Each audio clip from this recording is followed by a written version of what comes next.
Hoje nós vamos falar de virtualização, um termo bastante comum hoje, porém que muita gente não sabe que existe desde a década de 60. É verdade. Nos últimos 10 anos, ela está bastante presente no nosso dia a dia. Todo mundo já ouviu falar de virtualização de alguma forma. Só que, como é que isso funciona? Como que isso se tornou popular? Eu sou o Jonatas e você está no canal JTech.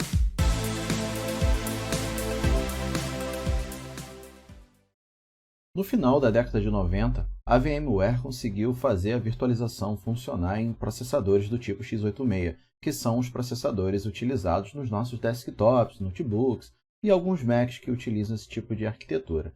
Isso fez com que essa tecnologia se tornasse bastante popular. Em 2005, a Microsoft lançou o seu primeiro sistema que possuía suporte à virtualização, mas a partir de 2008, do Windows Server 2008, nós passamos a ter esse ambiente de virtualização já embutido dentro dessa plataforma. No Windows Client, as máquinas de sistema operacional que nós utilizamos nas nossas casas, ele passou a vir embarcado a partir do Windows 8.0 e vem presente desde então. É possível você habilitar nas suas edições de Windows para poder você trabalhar. Eu acredito que não na versão base, mas sim na versão Pro e superior, que é bastante importante. A virtualização ela vem com um grande propósito de você conseguir fazer uma otimização dos seus recursos. Sim, a ideia principal da virtualização é a economia. Ora, você tem um servidor que executa determinada tarefa, mas nem sempre ele vai estar utilizando todos aqueles recursos. E aí você aproveita e coloca outra tarefa para que ele venha executar, de modo que você otimize o seu uso. Conseguiram entender? Antigamente, nas empresas, você tinha uma máquina para banco de dados, uma máquina para servidor de arquivos, uma máquina para aplicação e assim vai. Ora, você tinha vários hardwares para poder executar um conjunto de tarefas, você tinha gastos de energia elétrica para poder manter todo esse hardware funcionando e, na maioria do tempo, esse hardware estava ocioso.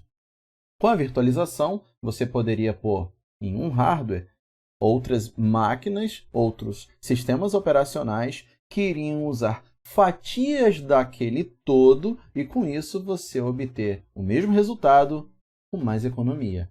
Economizando não só no gasto de energia elétrica, como também no gasto estrutural. Investimento em hardware, no investimento de licenças de software e muito mais. Então, esse é o foco principal da virtualização.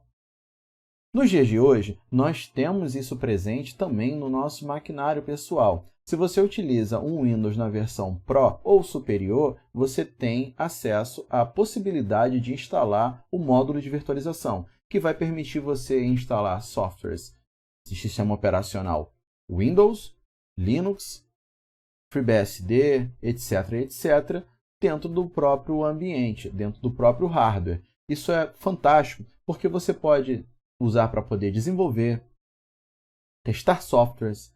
Se você tem alguma coisa que você suspeita que possa ser maliciosa, que venha danificar o seu sistema, que venha comprometer os dados que você tem lá, você pode executar naquela máquina virtual, tendo total segurança de saber que ele está isolado a nível de hardware da sua máquina, mesmo que você esteja rodando fisicamente no mesmo local. É até engraçado da gente tentar imaginar isso, mas é bem verdade. Eu não vou entrar em dados muito profundos, mas a gente pode fazer algumas pesquisas no Google, onde eu vou por alguns sites que vocês possam pesquisar, caso vocês queiram entender mais a fundo como funciona essa tecnologia, como que isso utiliza a nível de processamento, é muito interessante. E eu falo para vocês, o nosso futuro é cloud. Hoje, cada vez mais as empresas estão tirando os seus servidores, os seus sistemas que estão funcionando on-premises e colocando na nuvem. E, meus amados, na nuvem, tudo é virtualizado. Você tem vários data centers que rodam várias máquinas virtuais e lá eles fazem todo um trabalho de mover esses servidores para o local que eles precisam para poder otimizar, para poder entregar o mesmo recurso que antigamente a gente precisava de 40, 50 servidores. Isso é muito legal. Mas vamos falar basicamente de como utilizar isso dentro do nosso maquinário. Eu vou preparar um ambiente com foco em Hyper-V do Windows, mas eu quero falar de outros dois softwares que são muito importantes, que são o VMware e o VirtualBox. Vamos lá? Agora eu vou mostrar para vocês o que tem que estar mostrando no Windows para vocês saberem que a virtualização está habilitada. Conforme eu falei anteriormente, se você tiver a versão do Windows Pro, você consegue usar o Hypervisor do Windows. Mas caso você não tenha, se você usa aquela versão básica que vem instalada na sua máquina, não se preocupe. Você vai conseguir utilizar a virtualização através do VirtualBox, através do VMware e outras soluções, beleza? Não se preocupe. O importante é vocês habilitarem isso no hardware, tá? Então, toda a máquina que tiver pelo menos 10 anos, ela vai vir com essa função nativa, não se preocupe. Vamos lá? Dentro do Windows, você vai abrir o gerenciador de tarefas. O gerenciador de tarefas, se você utiliza a versão do Windows 10 ou anterior, você vai clicar com o botão direito na barra e vai ter lá a terceira opção de baixo para cima, vai ser o gerenciador de tarefas. No Windows 11 tiraram isso. Espero, Microsoft, que vocês corrijam, porque pelo amor de Deus, a barra sem esses atalhos está um pouco chata para a gente. Caso vocês não consigam, você vai lá no menu iniciar e você vai digitar gerenciador de tarefas. Beleza? Não tem mistério, vocês vão conseguir acessar normalmente. Lá na guia desempenho e em seguida passando por cima da CPU, vocês vão ter essa informação aqui da virtualização e ela vai estar dizendo para vocês se ela está habilitado ou não. Caso ela esteja habilitada, legal, você já está apto a poder utilizar softwares de virtualização, seja no sistema operacional Windows, seja no Linux, caso você precise de utilizar o Windows, seja seu sistema operacional do dia a dia. Caso esteja como desativado, você vai precisar ir na sua BIOS para poder estar fazendo essa ativação. Como você vai estar fazendo essa ativação? Cada placa-mãe ela tem um acesso diferente. As placas que eu tenho aqui em casa, elas são ativadas, né? Eu consigo entrar na BIOS, na Wi-Fi, quando eu ligo a máquina, apertando o botão Delete. Beleza? Só que tem máquinas que vão utilizar o ESC, o F2, o F8, o F12, depende de cada modelo. Não tem uma fórmula de bolo pronta que eu possa estar passando para vocês, infelizmente. O que vocês vão fazer? Levanta o modelo que vocês têm, do seu notebook, do seu desktop, pesquisa na internet, é uma máquina montada, vê o modelo da sua placa-mãe, ou presta atenção na hora que você estiver ligando a sua máquina, geralmente tem lá, press del to enter in Wi-Fi, to enter in BIOS, e aí vocês vão conseguir acessar a tela do menu. O importante é entender o seguinte, a virtualização é um recurso do processador, seja ele AMD ou Intel. Então, dentro da sua placa, você vai procurar coisas relacionadas ao processador e lá você vai achar a opção lá de virtualização que vai estar Disabled, você vai botar lá Enable. Tranquilo, não há muito mistério, galera. É ver o modelo da placa que vocês têm, acessar, habilitar, salvar, geralmente no F10 ou lá na parte final tem lá Save and Exit, acabou. Na hora que vocês voltarem para o sistema operacional de vocês, vai estar lá a função de virtualização habilitada. Show de bola? Essa é a primeira etapa para que você esteja apto a partir daí, então, conseguir instalar o software com êxito e, com isso, vocês gozarem desse recurso de virtualização. Lembrando que não só para máquinas virtuais, a galera que gosta de emular Android para poder testar software de celular também precisa disso, porque aí vocês vão ter a virtualização a nível de hardware. Se vocês forem tentar virtualizar a nível de software, é uma coisa bem ruim, não é legal. Então, beleza, pessoal? Tranquilo? Então, vamos agora para a próxima etapa. Então, beleza. Você já reiniciou sua máquina, habilitou a função e agora está como ativado. Vamos seguir 3 frentes. Como habilitar essa função dentro do Windows, caso vocês queiram utilizar o Hypervisor. E vamos também ver como baixar e futuramente instalar as versões do VirtualBox e do VMware. Ok? Então agora a gente indo para o equipamento. Lá no Chrome, você faça 2 abinhas de pesquisa. Um é o Download VirtualBox, onde a gente vai conseguir ir lá na página da VirtualBox e fazer um download. Não tem mistério, é bem tranquilo. E a gente vai pegar aqui a versão, né, para qual host. Como nós estamos aqui trabalhando com Windows, eu vou vir aqui para a versão de Windows Host. Ele vai fazer um download da versão. Já baixou, super tranquilo. A outra pesquisa que a gente vai fazer é o Download VMware Workstation Player, né? Onde a gente vai estar baixando aqui a versão da virtualização free do VMware. Experimente a versão para o Windows e para Linux. Conforme eu falei com vocês, apesar de eu estar aqui focado com Windows, que é o meu trabalho do dia a dia, eu quero botar alguns vídeos baseados nisso, que é a grande maioria, a gente não pode excluir a galera que usa Linux. Pelo amor de Deus, eu adoro o Linux e uso o Linux diariamente também. Muitas funções do Linux eu preciso, principalmente para quem trabalha com Kubernetes, não tem como fugir do Linux. Mas aqui, para a gente não fugir muito, né, do nosso foco, eu vou estar voltando grandes coisas do material para o Windows. Então, aqui a gente tem a versão para o Windows e a versão para Linux. Nós vamos baixar a versão de Windows. Do mesmo jeito, vai estar aqui, ó, baixando direitinho, e a gente vai fazer a instalação deles posteriormente. Então, vamos lá.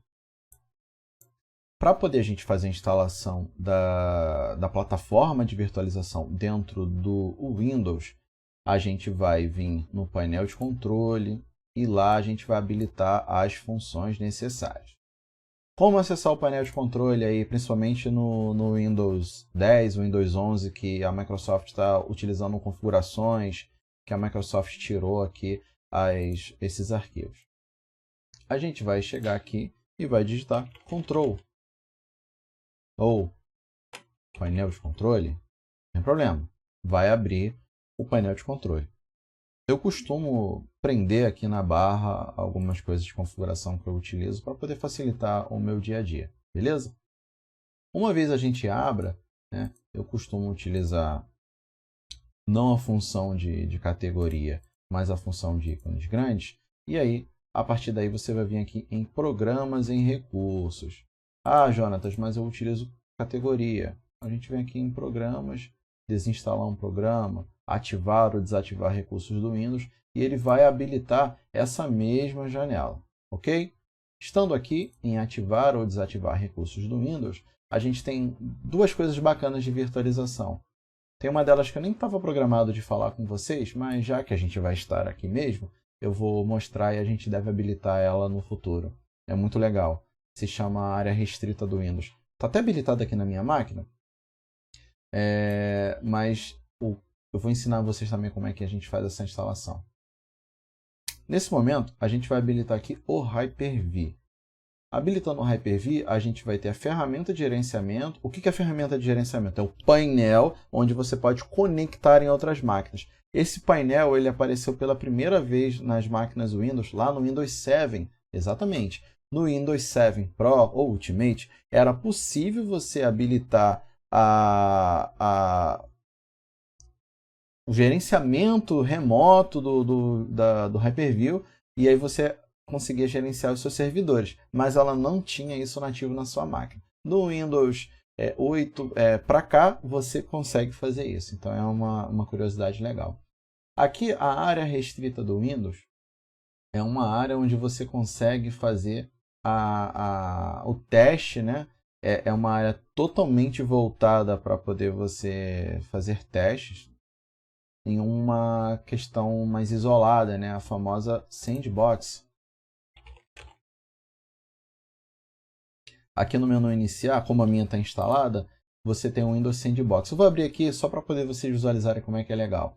Ele me entrega uma área de trabalho do Windows totalmente crua, com uma versão default, onde eu consigo arrastar daqui de fora para dentro, mas não o contrário, não de dentro para fora, programas, e eu consigo testar esses programas. Então, se você quer testar alguma coisa que você tem suspeita que possa dar algum problema, ou você simplesmente quer testar uma versão nova e não quer conflitar, você faz o que você tiver de fazer. Essa área do Windows ela é conectada à internet normalmente, então você consegue navegar normalmente, você consegue fazer o download, você consegue fazer os testes, e o bacana é, uma vez que você feche, acabou, se foi. Se você abrir de novo a Windows Sandbox, ela vai abrir uma área de trabalho lá nova, mais uma vez, para você fazer os testes. Então assim, é legal, totalmente voltada para desenvolvimento.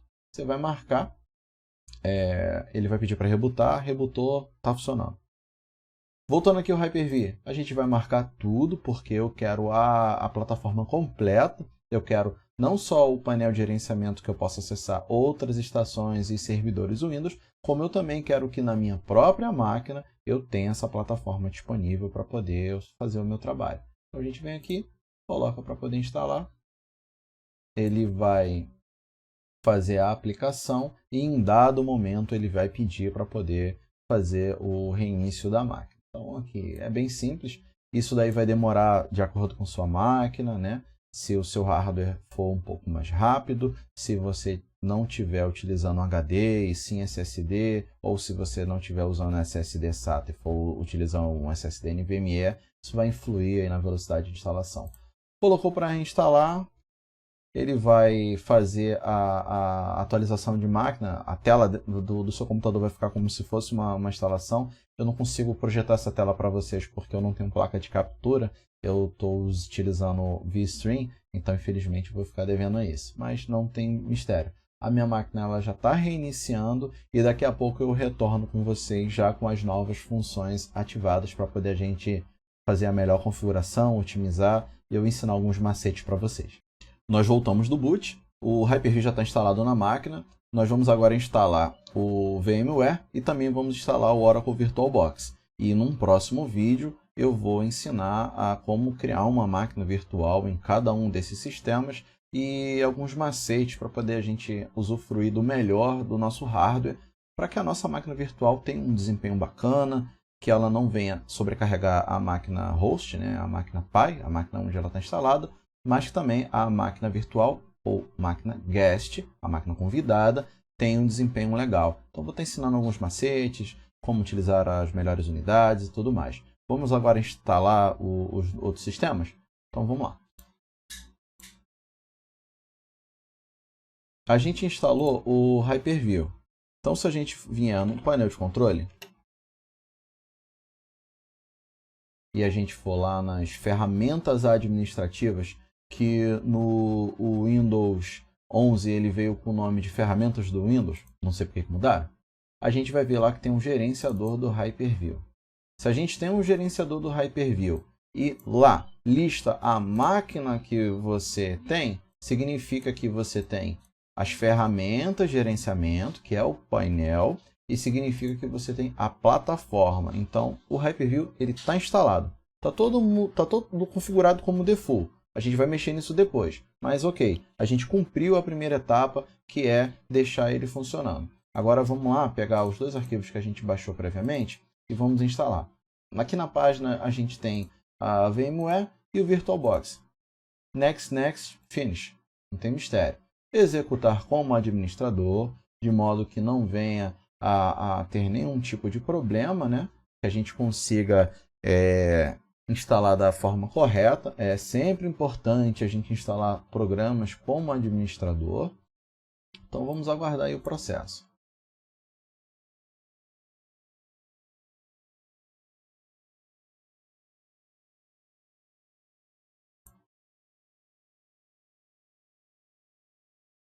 Ele vai sugerir aqui os processos. A gente aceita a licença. Ele vai te perguntar se vai querer que você instala a plataforma de virtualização, aquelas que a gente já instalou previamente. Como nós já instalamos, não vai ser necessário marcar, mas se você é um daqueles usuários que não tem o Windows Pro, não tem a opção de instalar a plataforma e está começando a partir dessa parte, você vai marcar ela e você vai avançar. Para quem já tem, marcar ou não vai fazer diferença porque já está instalado. Isso aqui é para poder você instalar um driver avançado do teclado. Você pode ou não instalar, não tem problema. E aqui é para poder você adicionar aqui a parte de console no path do sistema. É importante estar marcado para poder a integração do VMware tá mais explícita dentro do Windows, tá bom? Então mantém em default aqui. Eu vou instalar no diretório padrão. O software vai estar instalado aqui, mas não necessariamente as máquinas virtuais vão estar instaladas aqui. Lembra que eu falei com vocês que eu vou instalar o sistema e vou ensinar uns macetes? Na hora da gente colocar as máquinas virtuais é que a gente vai fazer umas jogadas para poder otimizar melhor o seu hardware. Então vamos lá. Aqui em Next, você pode marcar ou não para poder fazer a checagem de atualização. E você também tem a opção de fazer parte do grupo de experiência. Ele vai estar informando algumas coisas anônimas. Isso aqui você pode ou não participar, da mesma forma como aqui você pode ou não atualizar. Eu aconselho você não atualizar a sua versão. Ah, vai manter desatualizada? Não, não, calma aí. Você instala essa versão, ela está estável para aquilo que você quer. Assim como quando você quiser novas funções, você vai lá no site da empresa, baixa a versão mais nova e faz uma atualização. E aí você vai ter a possibilidade de fazer um controle melhor. Você cria um ponto de restauração da sua máquina antes de fazer isso. Por que eu sugiro dessa forma? Porque aqui toda vez que você ligar, ele vai querer atualizar. E possa ser que numa dessas atualizações, aquilo que estava funcionando bem vai deixar de estar funcionando. Então assim, às vezes uma coisa boa que é voltada para a segurança pode acabar vir ser uma furada para vocês. Então assim, para ter um maior controle, deixa desmarcado. Garanta que você baixou a versão mais atual. Garanta que você vai estar com suas máquinas virtuais atualizadas, que vai estar tudo funcionando. Mas assim, a engine da virtualização não é legal você estar toda hora atualizando, beleza? Em vários servidores, quando a gente coloca isso de forma profissional, a gente não fica atualizando certas coisas. Então aqui tem o license, ele pergunta, né, se você quer colocar a licença. E ele diz aqui, se você for usar para uso não comercial, para estudos, homologação, laboratório, você vai dar um skip. Caso você tenha a licença comercial, você vai lá, põe a sua chave, dá um Enter License, Finish, beleza. Acabou, está instalado. Essa aqui é a cara do VMware. E aqui, ó, for free, for non commercial use. A gente vai usar de forma não comercial. Continue, ele agradece e ok. Tá aqui a interface bem convidativa, bem simples, bem tranquila. A gente vai tratar depois. Vamos instalar agora o outro. A gente volta lá na nossa telinha lá de download. E vamos novamente instalar como administrador. Agora a gente vai estar usando o Oracle VirtualBox. Mantém default, mesmo esquema. Ele vai instalar lá no diretório dentro de Program Files. A jogada maior vai ser a gente fazer a modificação da GEMS, não tem problema. Vou manter tudo aqui que ele vai fazer, os registros, a associação e etc. Deixa default. E aí vamos embora. Há condições, há cenários onde há conflito, né? Então assim, ó, instalem os drives, tá? Para poder ele fazer a comunicação do Windows com esse software. Lembrando que como não é um software próprio da Microsoft, é um software de terceiro, ele precisa de algumas coisas, algumas jogadas para poder fazer a integração. Então, beleza. Ele te pergunta se você quer iniciar ele após a instalação, a gente vai dizer que sim. E pronto, essa é a cara do VirtualBox. Essa é a cara do VMware. E aqui nós temos a cara do gerenciador do Hyper-V. Nós temos as 3 plataformas instaladas na nossa máquina e no próximo vídeo eu vou estar explicando para vocês como nós vamos utilizar cada uma delas de uma forma bem básica para que vocês possam aí a futucar e explorar esse universo tão bacana que é a virtualização. Até o próximo vídeo. Se esse conteúdo foi interessante para vocês, por favor, compartilha. Se vocês puderem, curtam também para poder a gente ter um incentivo legal desse trabalho. O objetivo disso é compartilhar conhecimento, nada mais. Mas o que vier é lucro, não é verdade? Um abraço, fiquem com Deus e até a próxima.